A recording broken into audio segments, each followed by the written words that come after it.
Quella di preservare il Castello del Cataio e il territorio circostante dalla costruzione del più grande centro commerciale del Veneto è una battaglia per salvare un intero territorio dal punto di vista ambientale ed economico che ha sempre visto la nostra emittente in prima fila al fianco dei cittadini e delle loro rivendicazioni, mantenendo sempre alta l'attenzione sul problema.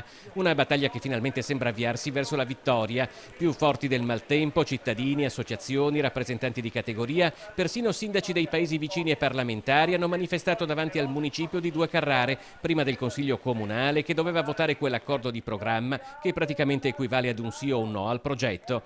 Il corteo ha percorso il centro del paese ed è entrato in Consiglio Comunale. Il sindaco Davide Moro ha preso la parola in una sala gremita che appariva poco ben disposta nei suoi confronti, ma l'annuncio che ha fatto sul mancato arrivo della fideiussione da più di 100.000 euro della Deda SRL, l'azienda che realizzerebbe l'ipermercato, cambia radicalmente lo stato d'animo dei manifestanti. Il Consiglio Comunale ha ritirato il punto all'ordine del giorno della variante perché nell'accordo che avevamo messo abbiamo messo tutta una serie di regole e regolette. Ecco, una di queste non è stata rispettata e quindi per noi era una condizione necessaria per poter anche solo guardare le osservazioni. E questa regola è la fideiussione, la mancata fideiussione sulle spese che noi sosteniamo per i professionisti.